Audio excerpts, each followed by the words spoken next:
The start of the new year is a great time to reevaluate your finances.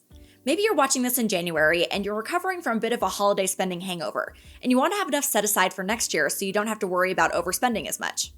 Or maybe you're watching this in June and you're trying to set aside some money so that you can plan a girls' trip with your friends to the beach for next summer. No matter your motivation, it's a good idea to start saving small so that you can build up to a larger savings fund for the things that you want to do. This is where a spending challenge can come in to help you save more. Here's how to save over $1,000 with the 52-week money challenge. This challenge is designed to ease you into the practice of saving money by making it a habit. So here's how the challenge works. For every week that you're saving, you save the same dollar amount as the week that you're on. So for your first week, you save $1, for your second week, you save $2, all the way up until week 52, where you save $52. At the end of this challenge, you should have a sum of $1,378 total. So let's see the power of this challenge in action.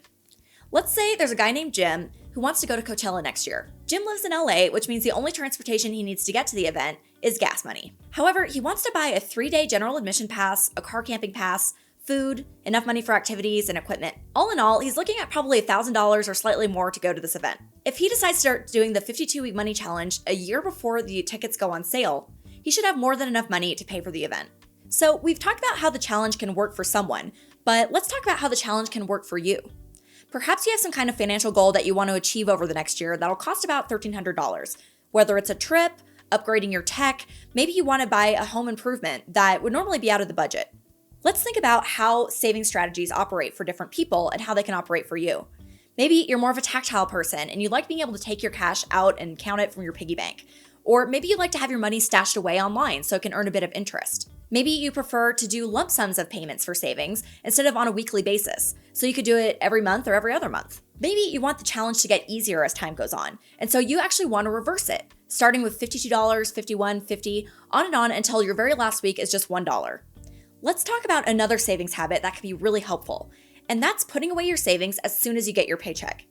If your paycheck is going straight to your checking account, you could be tempted to spend it instead of setting it aside for the money in the challenge. Now, let's talk about if you stumble a little bit on this challenge. Maybe you miss a week or 2 or 3 or even a month. Don't get too hung up on the week to week and think more about long term. You can always catch up, or you know what? Maybe your progress will just be slow for now. Slow progress, after all, is better than no progress. Now, if you are interested in earning extra money on the savings that you're putting away for this challenge, think about opening a high-yield savings account. Savings accounts have really high rates right now, and if you want to earn more money on the money that you're already putting away, a high-yield savings account can be the way to go.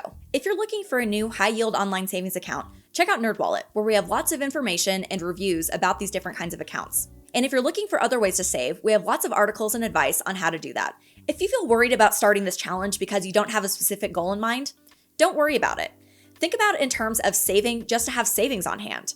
There are lots of things that a lump sum of money like this could be beneficial for. First of all, you might want to just invest it. In the short term, you might not get great returns on the current stock market, but in a long enough time frame, you could end up getting some pretty great results. Or you might want to consider putting away your money into a certificate of deposit, also known as a CD. These accounts give you a guaranteed rate of return as long as you lock up your money for a set term length, meaning at the end of 3 months, 6 months, a year, however long your term is, you'll definitely have that amount of interest earned on your cash.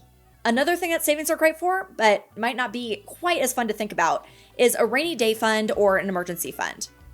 Accidents, emergencies, things that are out of the blue happen all the time, and it's really good to just have money set aside to know that you're protected in case something goes wrong with your house or your car, or you have to travel to see a sick relative. Finally, maybe you just want to consider the idea of a fun fund. This is a guilt-free cushion that you can tap into at any time that isn't necessarily budgeted, but that can be used to buy things that spread joy for you.